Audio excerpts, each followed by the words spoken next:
This episode of the Scotonomics podcast, we're going to pull from a fantastic cross-disciplinary paper written by Associate Professor of Law Shireen Morris. It's called Against Increased Central Bank Independence in Australia, Better Balancing the Unelected Authority to Decide Big Distributional Trade-offs with Principles of Constitutional Democracy. And I am delighted to have Shireen with me all the way from Australia. We interviewed Shireen back in 2022, and Shireen's interview was part of our first Scotonomics Festival of Economics. Shireen has researched central banks for a while, and I'm sure her research instinct came back online when the Australian government in 2024 proposed removing Parliament's veto over the central bank. Now, do we need central banks to have even more independence? Should we really have one of the most important institutions completely outside of democratic control? And for those who don't know, what did the Australian Parliament decide? Now, overall, this is a good example of what I refer to as learned helplessness, the belief that elected politicians either don't have the power or should give away that power when making important economic decisions. Now, in this episode, we take a step back to question the role of all central banks properly. Why do they all have the same mandate of price stability? Can they actually control inflation? Why and how are they able to funnel billions of pounds to the already wealthy? We also consider where independence starts and ends with central banks. Finally, I've given Shireen a big challenge, which I'll take on as well, as we use an independent Scotland as a test case. Exactly how different and better could a newly imagined central bank become? I hope you enjoy this episode, and as always, please share your love by commenting, liking, and sharing the episode. Shireen, hello and welcome back to Scotonomics. I'm delighted to be able to speak to you again, and I've really enjoyed the paper, which will provide the background to our conversation. So thanks very much for doing this for us. Thanks so much for having me. Before we head into that paper, we need to get to know you a little bit better. So could you please give our audience a brief introduction? Yeah, so my name's Shireen Morris. I'm an Associate Professor of Law at Macquarie University Law School in Sydney. I'm Indian and Fijian Indian background, but born in Melbourne. And my focus for the last 13, 14 years has been constitutional law and Indigenous policy. And as we were mentioning just before, William, I did a lot of work on this idea of an Indigenous advisory body guaranteed by the Constitution, which was the subject of a referendum, a failed referendum in 2023. But over the last, I reckon, 5-6 years, I've become increasingly interested in the intersection between public law and economic policy. And yeah, that's kind of the paper that you got interested in.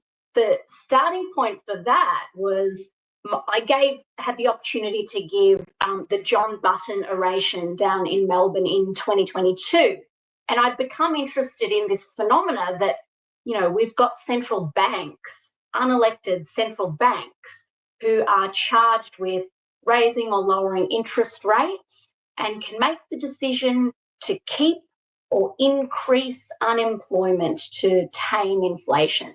And when I learnt that, I just couldn't get over it, right? So that was the focus of my oration. And the 2 years since then, I've been trying to convert that speech, which was broadcast on ABC radio at the time, try to convert it into an academic article. So that's my background. I'm sort of coming from a public law perspective, but very interested in economic justice. I heard that interview a couple of years ago, and that's the reason that we invited you to speak at Scotonomics, because I thought it was such a refreshing perspective of central banks. And it's, as a heterodox economist, it's so important to hear opinions and ideas from outside of the economics profession. And I thought that presentation was great. And yes, it is brilliant to see it kind of move its way towards an academic paper. Before we get into the detail of that, I just wanted to just dig into a little bit more about the work that you did on the Voice referendum. It'd be great to know what your involvement and kind of contributions were and the key issues that you focused on. And a big thing for me is how yes part of that referendum kind of approach in terms of community education and organisation. Yeah, so my background was I was a law student back in, 2010 kind of time. 2011, I went and did an internship, like you go off as a volunteer and work on the uni holidays in an Indigenous organisation. I did that in 2011, and I went to the Cape York Institute, which is far north Queensland, right at the northeastern end of Australia, where I did some work for the Aboriginal leader, Noel Pearson. And he ended up offering me a job working on Indigenous constitutional recognition. How could Australia recognise Indigenous peoples in the Constitution? And I ended up working there at the end of my law degree, and ended up working with him for about 7 years. Did my PhD there along the way. And my PhD was on this concept of a constitutionally guaranteed Indigenous voice. Now, that concept was taken up and run with by Indigenous peoples in the historic Uluru Statement from the Heart in 2017.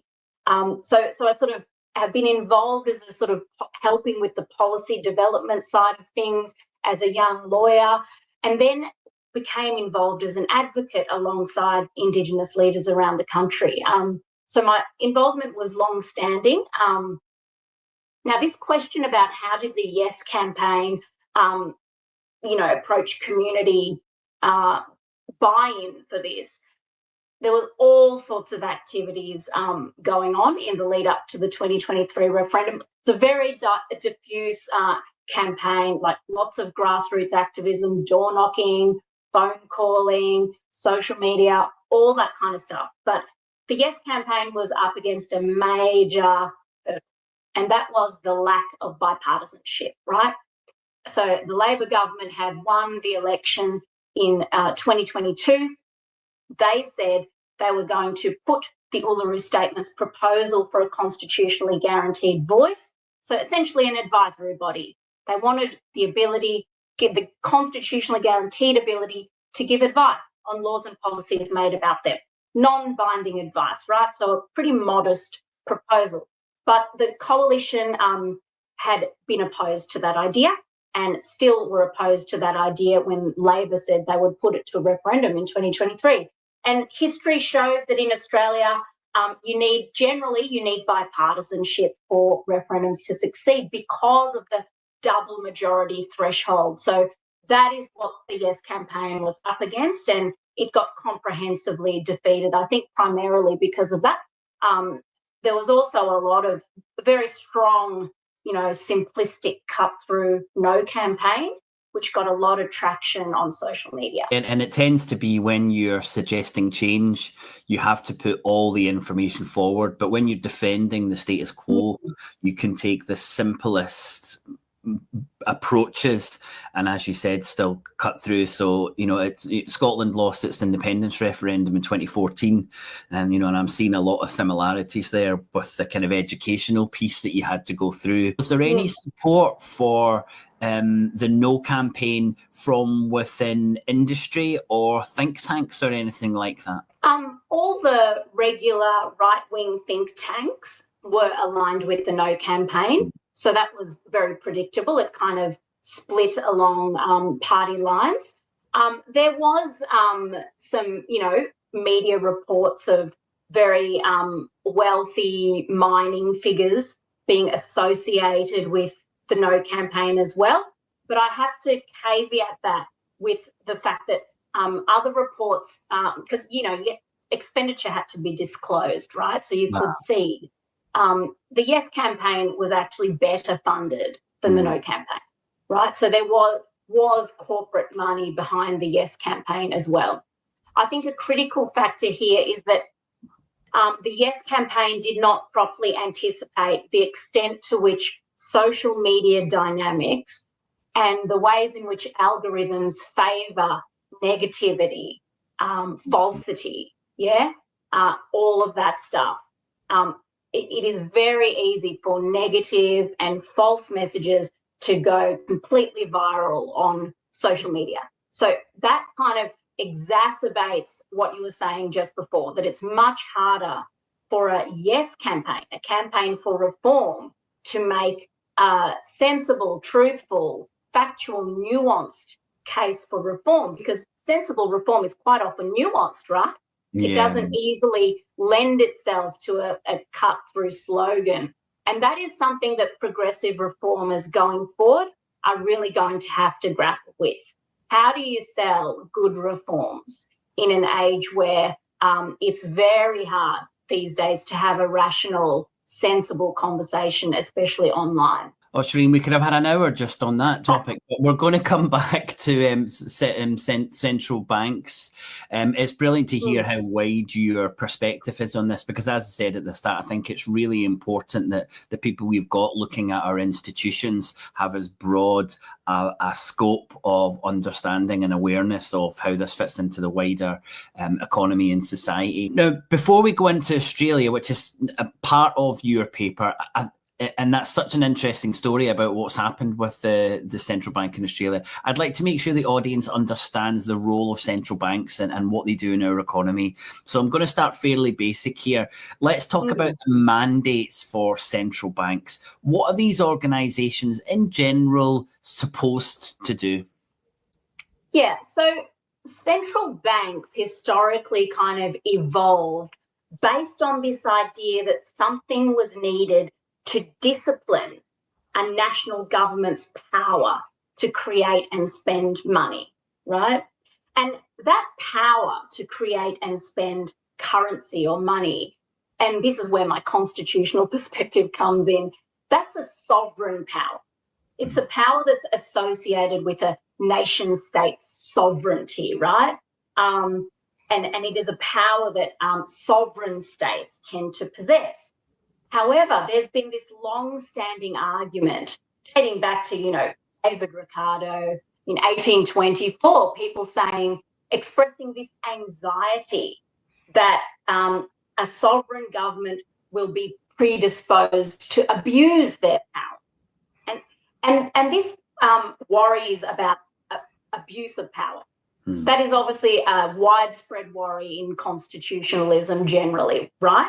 And it gives rise to constitutional and institutional innovations that intend to separate and check and balance power. But this anxiety, you see it particularly in relation to the sovereign power of currency creation. This question of how do we stop abuse of that power? And in democracies, so the argument goes, elected governments, people in favour of central bank independence would argue, elected governments are too driven by electoral and political factors, which will drive them to create too much currency to win votes. And this will cause inflation, which will ultimately devalue the currency.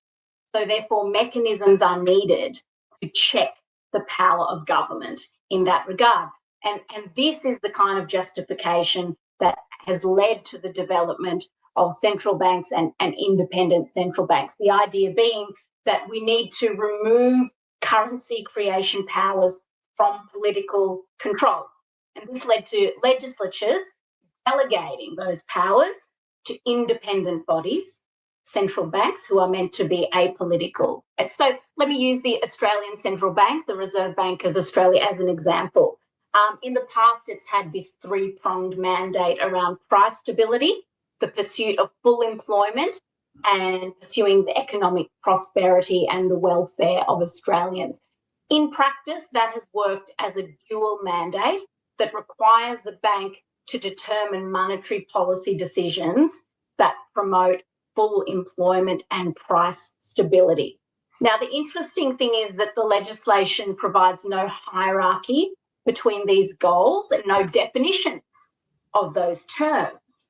So in practice, the RBA independently balances the objectives of price stability and full employment. And it does this influenced by successive agreements or statements between the Reserve Bank and the Treasurer. And I suppose much like many central banks globally, what has happened in practice is that the RBA has prioritised price stability above all else, which is authorised by the policy agreements, but not by the legislation.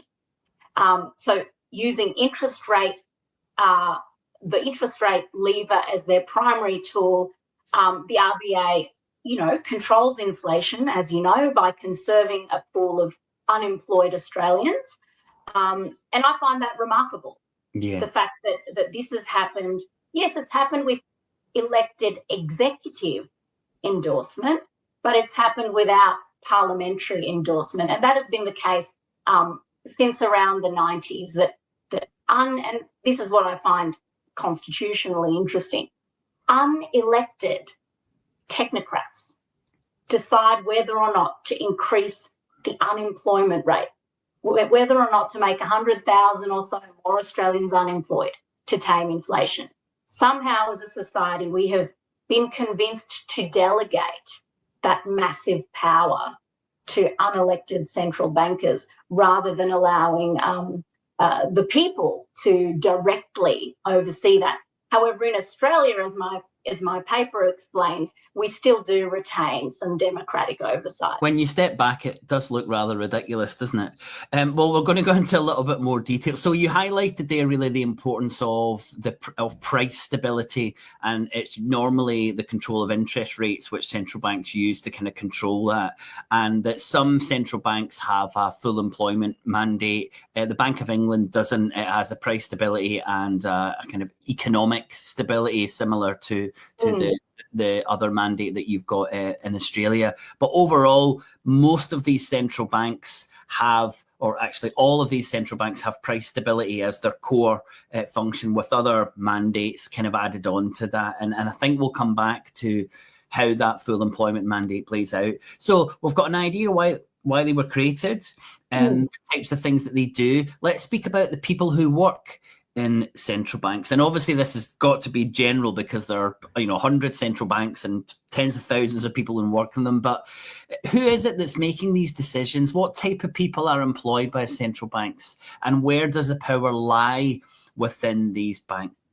Again, like you look, because there were reforms recently in 2024 to the Australian Central Bank, and a bit of rejigging of the boards. So it's generally the board, at the board level, these decisions are being made. Now, in Australia, a new monetary policy board was created, so a little bit of organisational reform occurred there. But in general, as the reports on that kind of showed, those positions are predictably filled by finance, business and economics experts. So people with, monetary and economic policy expertise, and also business leaders, to people high up in the community. I think it's fair to say representatives of the capital class and representatives of financial interests. Now, at an organisational level, the RBA board includes the governor of the RBA, the deputy governor, and the Treasury Secretary. So there's a government representative there, and then a few external members who are generally monetary and business and monetary policy experts. But let's be, realistic. These are not people who are likely to themselves experience unemployment or struggle with mortgage payments. I don't know what their salaries are, but I'm sure they're very high. Nor are they people who are likely to lose their jobs when they choose to raise the interest rate to decrease growth and increase slack in the labour market. Yet they are making those decisions about Australian society while being insulated from the consequences of those decisions. And just a historical point, in the late 80s to the mid-90s, the RBA board did include a worker representative, because Bill Kelty, who back then was the leader of the ACTU, the union movement, had a spot on the board. That is no longer the case. And at certain points, the unions have said, well, look, if you're making decisions about making people unemployed to control inflation, don't you think you should have some working Australians represented on the board, the kinds of people who may lose their jobs? But that is no longer the case. If you're enjoying this episode of the Scotonomics podcast, please consider joining us on Patreon with a paid subscription for as little as £3 per month. Your support will ensure we can continue to create this podcast. Find the link in the show notes or head over to patreon.com/Scotonomics. Also, please do like, share, and comment on this podcast. Oh, that's very interesting. Yeah, it's almost as if to say, no, we can't have people who've actually got skin in the game making these decisions. We need people who are disconnected from that so they can make a dispassionate decision. I mean, I'll just add, you're right. And that's the whole point, right? Like, remember what I said at the start, the whole point of removing monetary policy from political, i.e. democratic control, was because people were worried that political representatives would be too motivated by the concerns that animate ordinary people, right? Yeah. Too motivated by electoral concerns, the concerns of people in their electorates, which means that they might spend stuff on things that voters want, that they're not removed enough from the concerns of the electorate to make sensible decisions about monetary policy. That was the whole justification for removing monetary policy from politicians' control. And so given that, you can understand perhaps why worker representatives are not on there. Yeah, absolutely. It's that path dependency that exists in institutions, and that's why it's really important to understand the founding assumptions of these types of organizations, because as soon as they're set up with a particular belief system, then decisions not to have worker representation makes perfect sense, and it fits into this kind of path dependency that's already been set. And when we talk about the creation of a Scottish central bank, that's something that's absolutely crucial, is setting up that path dependency. But the other thing that I've noticed around who makes these decisions is that they tend to be all, in the Bank of England's a very good example, but of I think there's 8 members of the board, the director, the deputy director, and then the other people who are appointed. All of them, or certainly most of them, have gone to either Oxford or Cambridge and did their postgraduate at LSE. So it's very much a particular type of person, a representation from a particular type of class who's making these decisions. And Danny Blanchflower, who was a member of the MPC, probably the only person who you could say is possibly of the left who's been on the MPC, when we spoke to him last year, said that it should, without doubt, the Monetary Policy Committee should have regional representation. And that's the step that they should make. So someone from Northern Ireland, England, Scotland and Wales to make those decisions. So, there's opportunity and potential to change how these monetary policy committees are made up, the ones who really have the decision. But as you said, sometimes a good idea like adding a Labour representation can be taken away as well. So that's the people. I think it's quite important, before we delve into the paper, just kind of for me to just look at the again, those assumptions which underpin the belief system of the central banks, because in addition to having the same backgrounds, the central banks all share a remarkably similar understanding of the economy. And that's a big question when we're talking about central bank independence and apolitical technocrats. This idea that they're looking at it completely openly, when we all know that they've got this very similar belief system. So I just kind of wanted to briefly kind of think about the social beliefs of value and the ethical standards that are used by the central banks. And I'll say all these things are common, and nod along or tell me if you disagree when we're talking about the RBA. So there's this idea of the primacy of the market. The efficiency and not efficacy or justice are the primary economic concerns. Price is a controlling factor right across the economy, and this obviously leads us to this idea that interest rates are so important and can affect every part of the economy. Growth is always good. There needs to be a personal responsibility And this value is really important. And I think that plays into the idea, well, if you've got enough qualifications, you won't be one of the people unemployed. So it comes to your personal responsibility if you are impacted by our decision. Economics as a completely objective science is fundamental in the justification of making these decisions. And also this idea that finance is scarce. So these are the values and the social beliefs that underpin this. And then when you move to the next stage, it's like, well, how do we take that? How do we make those values concrete? And you've got things like low inflation's got to be the primary target. And that's why we end up with this kind of price control priority, that monetary policy is much more effective than fiscal policy, that power should be devolved to these independent technocratic organizations. Full employment's not desirable. GDP should be maximized, and it's a good proxy for well-being. So when you start to understand the institutional support for these ideas, then they really do look very natural. So I want people to kind of take a step back and look at the central bank and think it makes these decisions for a particular reason because it's based on an understanding of the economy. And what's really important to highlight is that this is the same right across the global north and also the global south, who are taking this kind of neoliberal approach. So is there anything you would like to add to help us paint the picture for the listeners and the viewers of this understanding of our economy and our society at the heart of central banks? No, I think you make good points there. I guess from the Australian perspective, I'll just add a little bit of nuance, right? That sometimes these messages come through from the central bank that seem to contradict some of the underlying assumptions, right?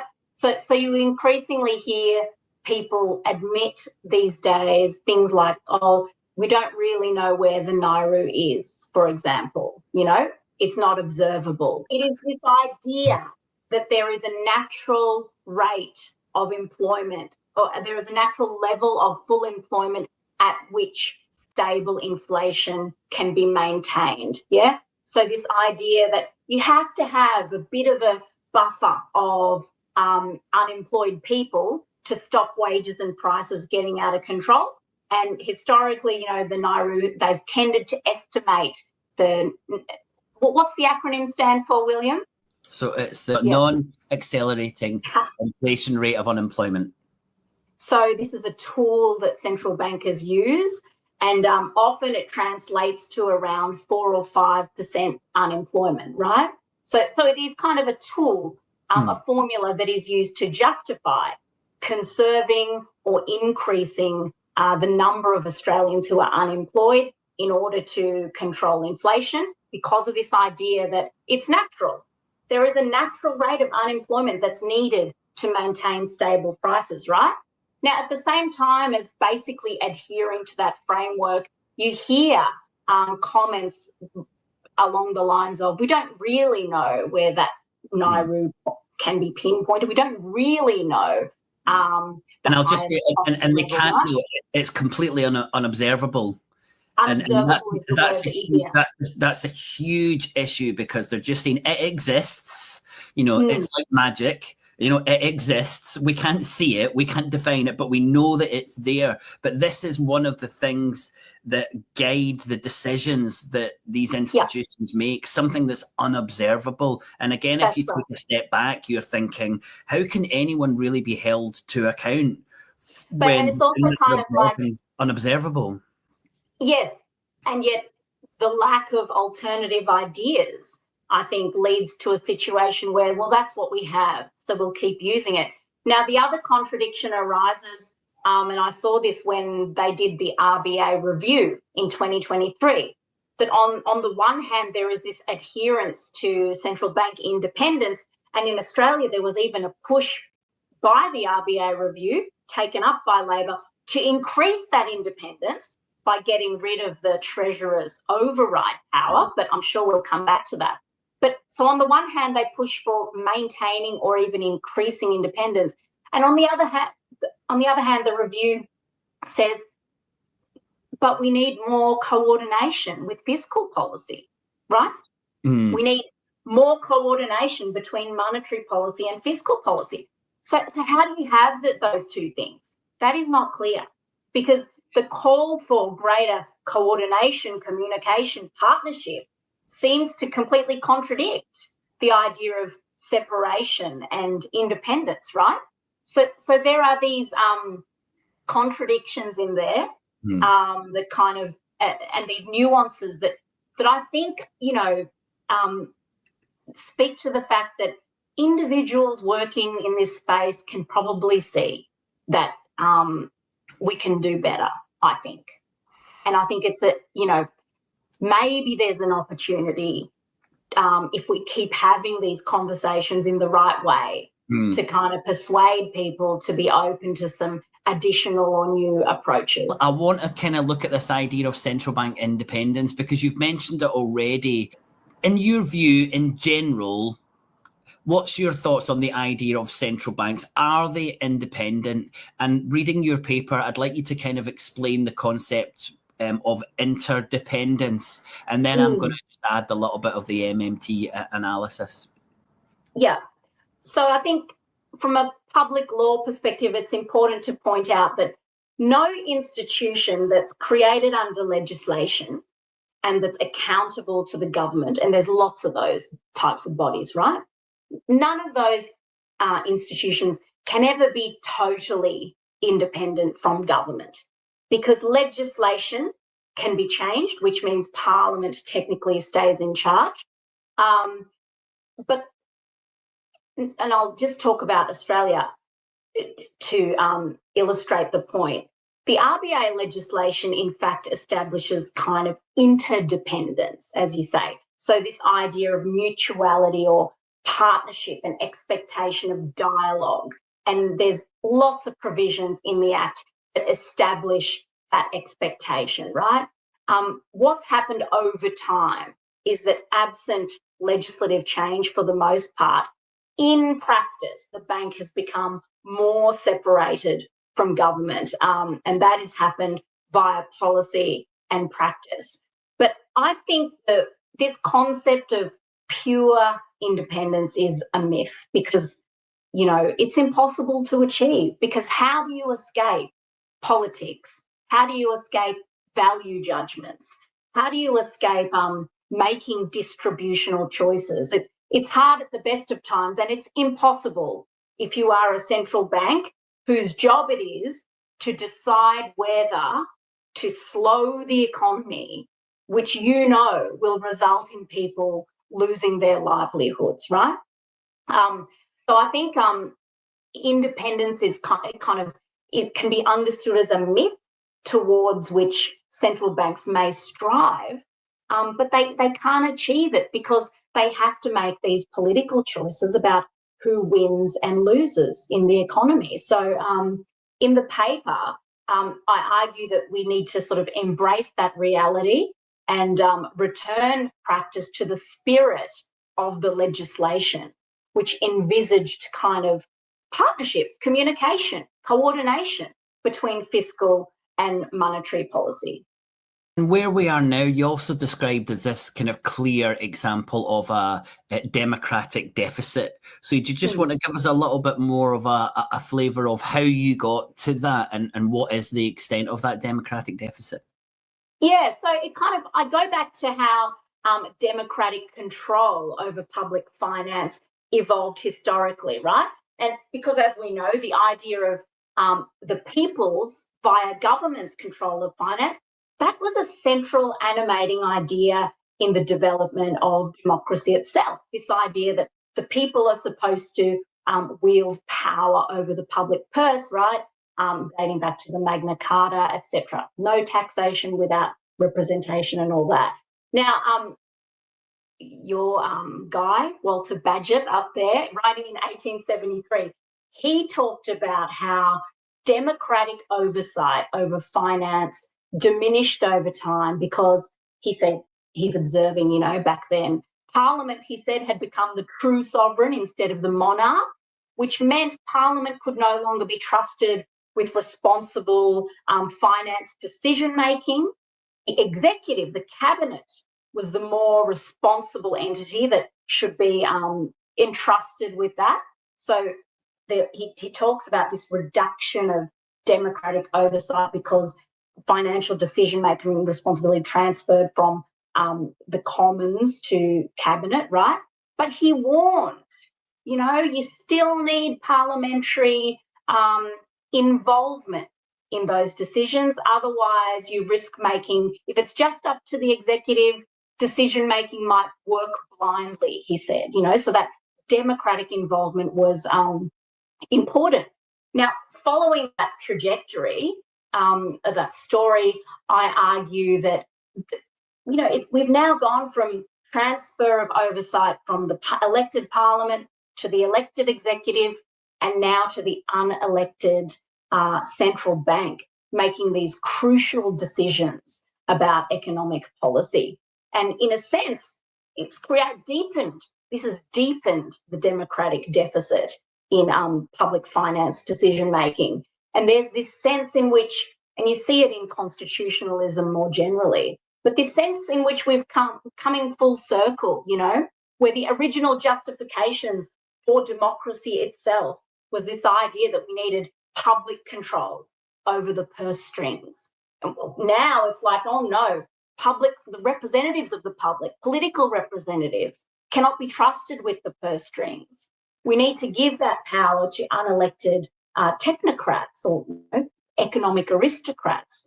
They are more going to be more responsible than elected decision makers who are connected to the electorate. So this has deepened the democratic deficit, and I think it's a real problem. And I'm just thinking about how far we've shifted from that concept, because we've now put kind of technocratic constraints on fiscal spending with the fiscal rules that most global north governments have. So not only have we delegated control over monetary policy to these technocrats, we've set these technocratic rules to fiscal policy. So it's not really the government's making the decision on the amount of money that they're spending, because they have to fit into these very tight fiscal rules. So a question I get asked quite often is, are central banks independent? Because from an MMT perspective, you always talk about the government, when surely central banks are independent. And what we do in MMT, we've got something called the consolidation technique. So using the UK as an example, we group together the Bank of England, the Treasury, and other parts of government. And this is a common simplification that helps understand how a monetary sovereign government operates in the economy. And this simplification is often used as a theoretical and rhetorical tool by many economists, heterodox and orthodox. But after extensive studies of the financial practices of central banks and treasury of monetary sovereign governments, MMT concludes that consolidation is a good first approximation of the way that central bank and treasury work together to make the government work smoothly. However, there are many levels of detail that break down how this operates in practice. So MMT does not support the idea that central banks are independent. And I extend this consolidation technique to show that it's much more correct to consider the institutional makeup as a coordinated approach. Yeah. And that's why we can talk about the government when we're really talking about specifically about the central bank, because they can operate independently. And as you said, they've really got to work together. And when they don't, it's really clear that the government stops working. And that's a perfect example of the reason for the tax cuts that Liz Truss announced a couple of years ago. It didn't work because the fiscal authority was doing something in complete contradiction to what the monetary authority was planning to do. So that's independence dealt with. Let's get back to the Reserve Bank of Australia then and dig in a little bit more detail into your paper. Look at the neoliberal years, the start of the 1980s. How did this bank that was separated from the commercial role of the Commonwealth Bank, it was now a proper central bank. There was real concerns that it'd be overtaken by the interests of finance and of capital. What happened from the 80s to where we are now? It's interesting. Firstly, I'll make the point that in contrast to the somewhat black and white ideological debate that played out in Parliament, the legislation is much more nuanced, right? it doesn't even mention, or didn't, I should say, didn't until 2024. It didn't even mention the word independence. As I said earlier, there are many provisions that talk about dialogue with government, coordination, keeping each other informed. And of course, Section 11, right from the start, has given the Treasurer a veto over monetary policy, establishing ultimate democratic control, right? So the legislation in no way establishes strong independence. It's a very qualified, nuanced independence. And initially, after the Act came into force, monetary policy was actually still set by the Treasurer within government, in line with the kind of post-war interventionist approach that prioritised full employment, right? Now, what you see in the history is a gradual relinquishment of this approach under pressure from capital and business interests who did not like the policy of full employment. And by the 80s, and you see the Liberal, initially academic Victor Quirk has done some great writing on this. And I learned a lot about this history reading his stuff.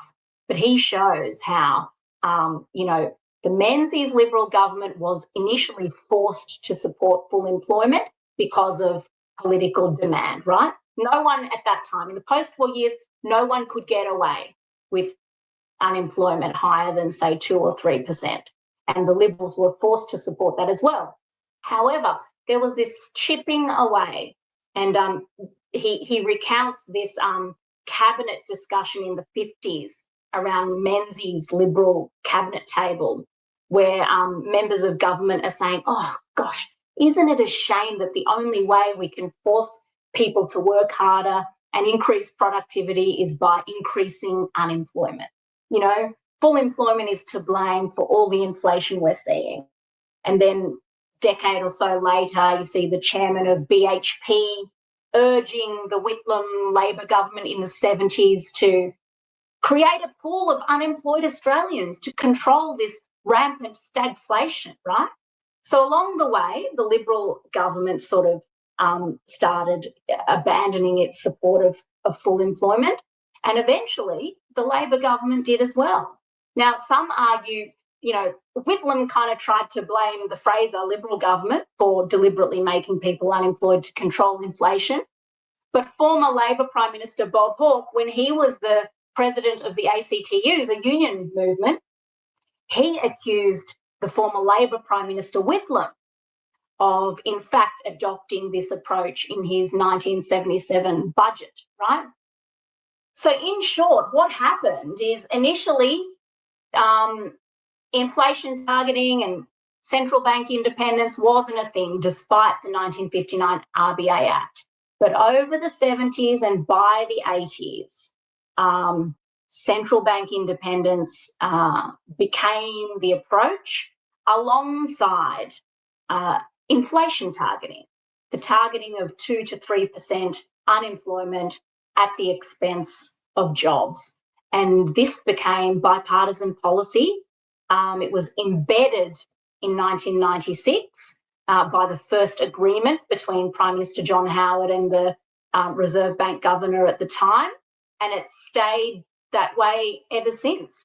It's amazing. You're highlighting some of the nuances, but the story is an oft-told story for all central banks through this period of time, and it really is this almost like it being usurped by this idea of price stability, higher unemployment than there should be, using interest rates without there being any kind of proper, strong, theoretical economic journey. It was just, this is how we should do it. And I think it is clearly from the influence of capital and of finance that we ended up where we were. Obviously, in the UK, we've got this really weird monetarist period. I don't think Australia followed that madness for that kind of almost a parliamentary term, when we just thought inflation was all about the amount of money. So we tried to reduce the money supply as much as possible. The whole institution, the whole government institution shifted so quickly to follow this monetarist approach, which was a complete disaster, and then very quickly shifted back. And we're often told that governments can't change and it takes a long time. There's very little evidence for that, and austerity would be another perfect example. These things can kind of, pivot on a pinhead if there's a political will and desire for it. So that's fascinating. But there's another nuance that I want you to kind of finish on in terms of the history of the RBA, which is what happened with the belief that the RBA had to have more independence than it has. Because when I read that in the paper, I couldn't quite believe that, considering the democratic deficit and everything you've covered, that there was, a fairly strong movement to remove the veto from the RBA and let it be completely independent. So just briefly, where did that come from? And for those who don't know, what happened with that in the end? Yeah, I mean, it didn't get anywhere, right? But it came from this 2023 RBA review. So the experts reviewing the performance of the RBA made a recommendation with very little justification, I have to say, that the Treasurer's veto power over monetary policy should be removed. And all they said was that this would enhance the credibility of the central bank. And even though the veto has never been used by convention, right? It's never been used. It's almost like a reserve power, only in exceptional circumstances, but nonetheless important. And the review said that nonetheless, there is a risk that established conventions could cease to be observed, or that politicians might threaten to wield the veto power. Now, I don't know why, but the Labor government ran with this and tried to implement this. So you had Treasurer Jim Chalmers trying to relinquish his own override power over monetary policy decisions. And you just think about where the ALP has gotten to, when back in 1959, it was saying, hang on, monetary power needs to be under the control of the people. It was defending that proposition passionately. In 2023, it's leading the charge to try and relinquish democratic oversight over monetary policy. Ironically, the Liberals opposed it. The Liberals were the ones reminding Labor that, hang on, you need democratic oversight, because this is in a parliamentary system, this is in line with principles of responsible government. The bureaucracy here, the central bank, needs to be accountable to the minister, the treasurer. Why would you cut that chain of accountability? And then even former RBA governors all came out of the woodwork and said this is a silly idea. Why would you get rid of the override? Former Labor Prime Minister Paul Keating said it was a terrible idea. The Liberals and the Greens opposed it. And so the idea, was abandoned essentially. That's it, again, it's fascinating, and as you highlight there, that it was Labour that pushed this forward. And I'm looking at the United Kingdom at the moment with our Labour government and thinking the strongest defenders of these fiscal rules are the Labour Party. And if you looked at the Labour Party in the 1960s, they would have been completely ideologically opposed to this. And it really does, I think, talk to the capture of the Labour parties in both Australia and UK by finance. I mean, it's quite difficult to argue against that, I think, from just the journey that they've taken. One of the most important sections in your paper, and I'll quote from here, it said, the Australian experience echoes that of the US, and I'd add the United Kingdom, where theories of monetary policy neutrality have facilitated congressional inaction and atrophy of government power over monetary policy. And I just love the way that you've put that. And this fits squarely into this MMT concept of learned helplessness. And that's exactly what's happening in the UK for sure.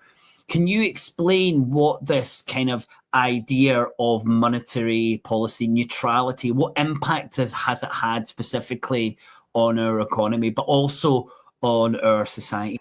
The quote you read speaks to the fact that as central bank independence has hardened over time, elected governments have become increasingly lethargic and passive on economic reform and fiscal policy intervention, kind of positioning themselves as almost subordinate to the monetary policy decision makers, right?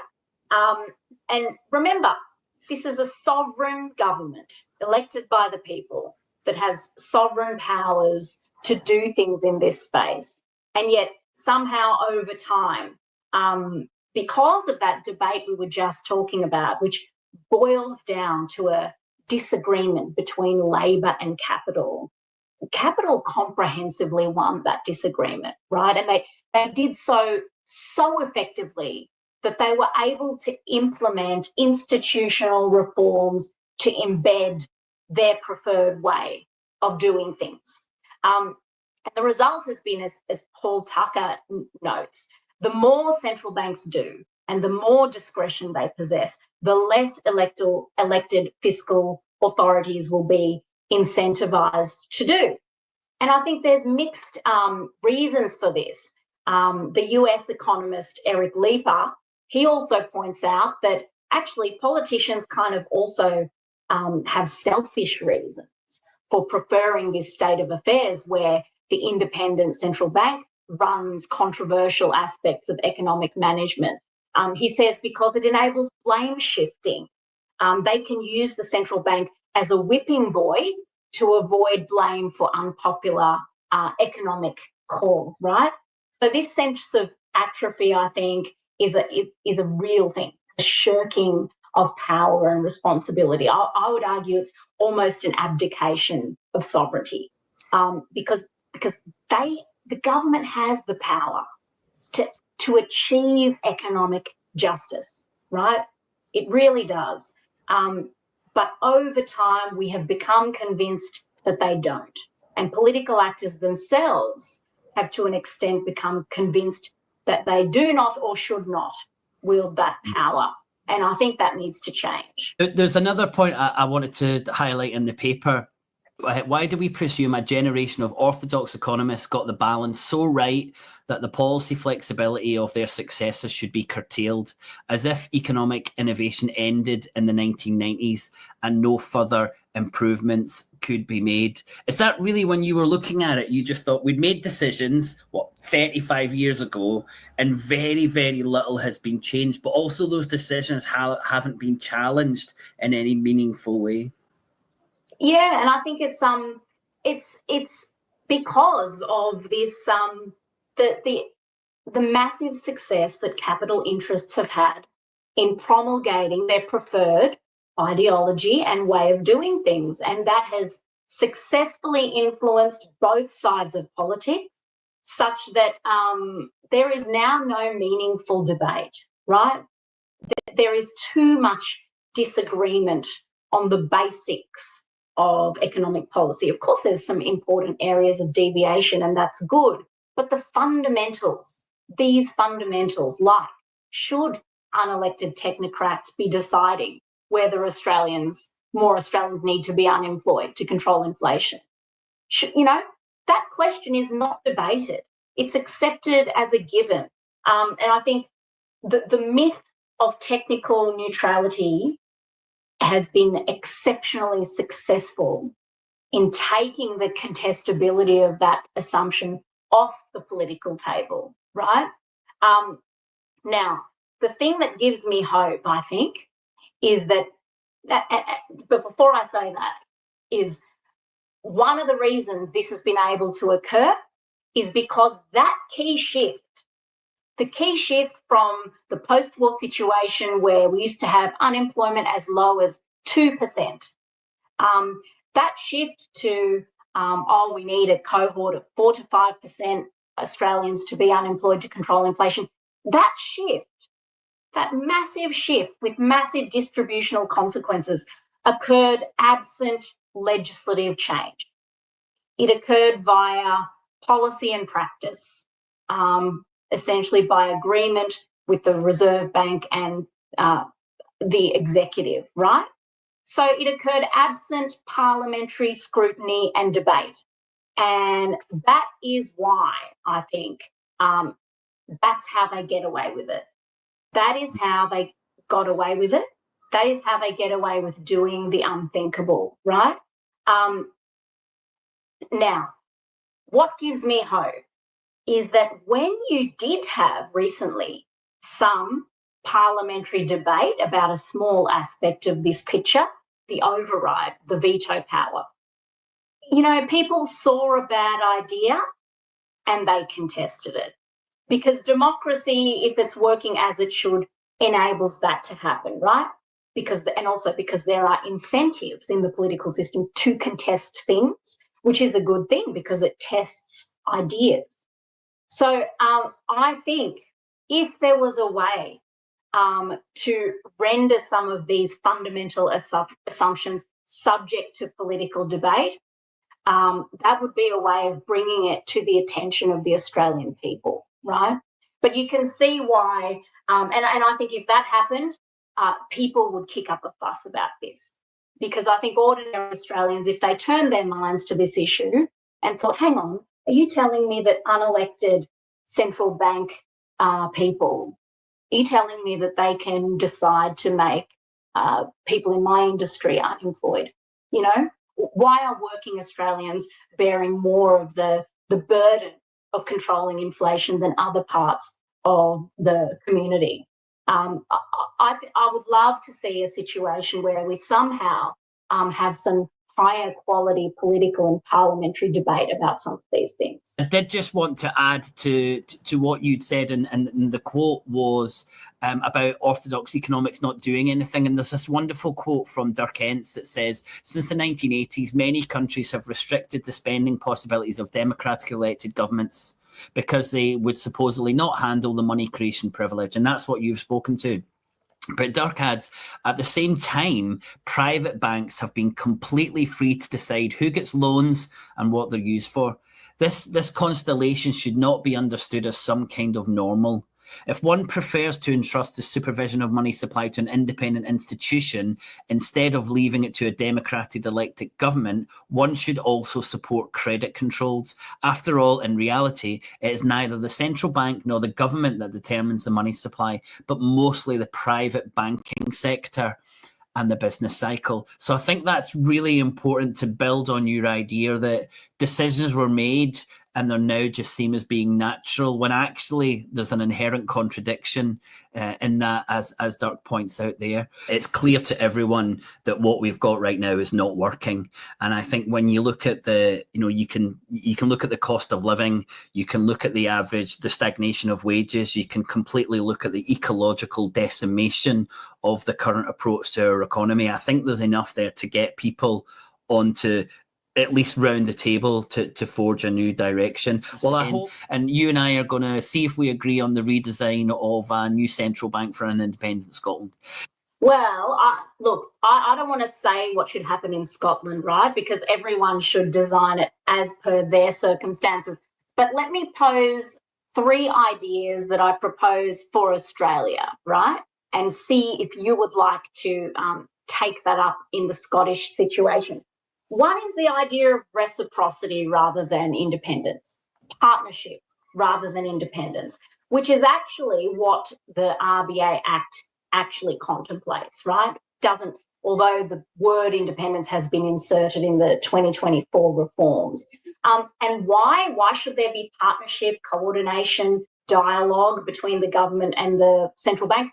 Because, we have to admit there is a risk, because politicians can be corrupt and make bad decisions just like anyone. There is a risk of bad political control of monetary policy and currency creation, right? We have to accept that is true. So some separation, some autonomy for a central bank, I think, is justified. But just as there is a risk of monetary policy decision being too politically motivated if under the sole control of democratic authorities, so too, I argue, we need to accept that there is a risk that an apolitical, insulated central bank will be too disconnected from the concerns of the electorate and the community to make balanced and decent monetary policy decisions as well. That's why partnership, coordination, dialogue, that is why it's important. And I think that the RBA Act, actually got this right. The problem is that practice has gone away from that.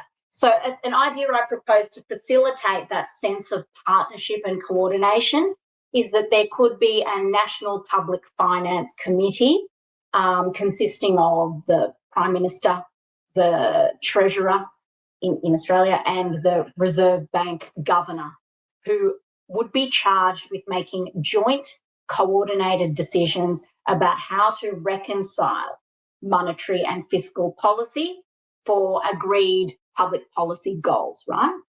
Now, the other two ideas I propose, that given the major distributional consequences flowing from monetary policy decisions, I argue that it shouldn't just be interest rates in the toolkit.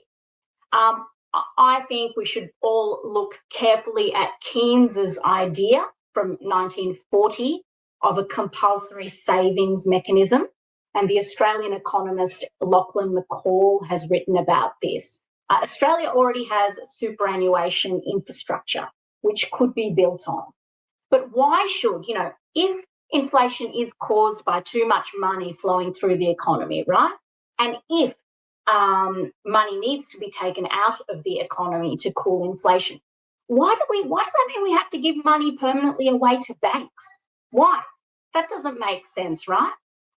We should instead be able to, I think there should be part of the policy toolkit should be a compulsory savings mechanism whereby instead of giving money permanently away to banks, our own money is kept, not allowed to be spent to help tame inflation in a compulsory savings account. And then we can keep our money and spend it when the economy needs to be stimulated, right?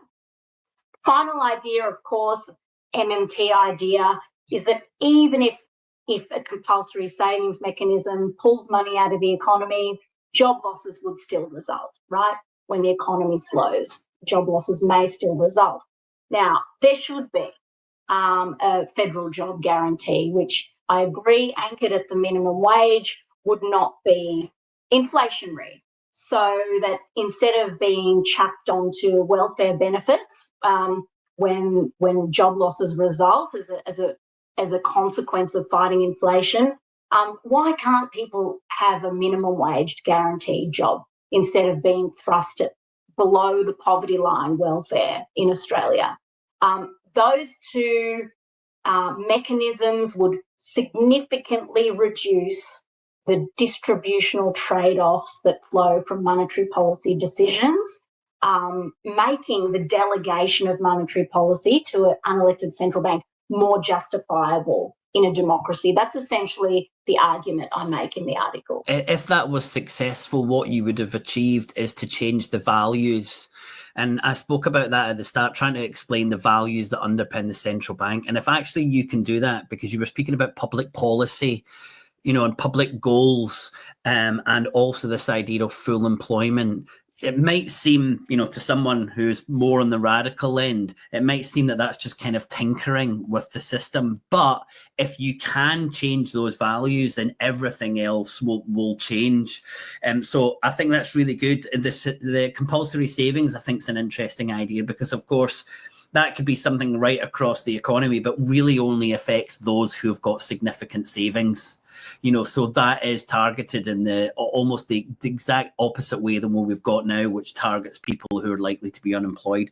And then, of course, full support for a federal jobs guarantee. So I would imagine we would at least be able to get round the table and talk about this central bank in Scotland and what difference it would make. Warren and I have had a few conversations now, and I suppose this is almost like a little sneak preview of what I think we're going to work on. We haven't agreed on everything, but we're starting to kind of sketch out what this would look like. So here you go. Well, the Scottish Government favours regulatory continuation And the plan at the moment, when Scotland becomes independent, is to grandfather all of the regulations that currently underpin the UK institutions. So fiscal rules being a perfect example, running our central bank similar to the Bank of England. Actually, the Scottish Government wants to take on the European Union's fiscal rules, which are similar to the UK, but also have a little bit of difference as well. So our approach kind of rejects this inefficient, wasteful, bureaucratic nightmare and instead calls for a clean sheet of paper with a complete institutional reset. So Scotland must avoid path dependency by creating the institutions it actually wants from the outset of independence, rather than defaulting to an inherited structure that in fact are obstacles that would undermine our monetary sovereignty and smother our well-being. So right at the start, we're kind of saying you have to start something from scratch. And this opens up all of the opportunities to do something completely different. And what we are suggesting is probably quite different, Shireen. I think you would agree with this. So we're presenting an alternative framework for the institutional design, and it's looking at an efficient, streamlined, low-cost central bank with a limited or small balance sheet. So it envisages a very different central bank than we've got in the UK at the moment. And we're talking about zero interest on reserves, no long-term bond issuance, perhaps only 3 months treasuries being sold, public ownership, so no capital structure. It would regulate and supervise the payment infrastructure, no involvement in asset markets or credit allocation. Net government spending remains in all of the member bank accounts, no interbank lending. It would provide unlimited deposit insurance for the Scottish currency. It would provide unlimited bank liquidity in the Scottish currency. Its mandate would be financial resilience and full employment, so not price stability at all. Functional finance architecture separating the roles of the Treasury and the Scottish Central Bank, a model grounded in the public purpose, well-being economy, not financial market accommodation, no interest rate management of the economy and no role in price stability, highlight that again, and members appointed by Parliament, envisaging a kind of cross-society, cross-discipline management board with kind of regional, sectorial, gender representation. So that's the outline of the, I suppose, the extent of the difference you can have with a central bank when you start from scratch. I think that's very different, extremely different. I'd love to read your paper. What we're planning to do is create an MMT framework for an independent Scotland and then look at one institution and say, well, how would that be implemented? And we've decided to look at the central bank. Shireen, thank you so much for spending the time on Scotonomics. And hey, maybe next time we get you involved, you might happen just to be in Scotland round about the time when we're helping support the Scotland's Festival of Economics, maybe next year or a couple of years. Who knows? But it'd be great to see you in person. Thank you so much for joining us, Shireen. Thanks so much for the opportunity, William. Bye. Please consider joining us on Patreon with a paid subscription for as little as £3 per month. Your support will ensure we can continue to create this podcast. Find the link in the show notes or head over to patreon.com/Scotonomics. Also, please do like, share and comment on this podcast.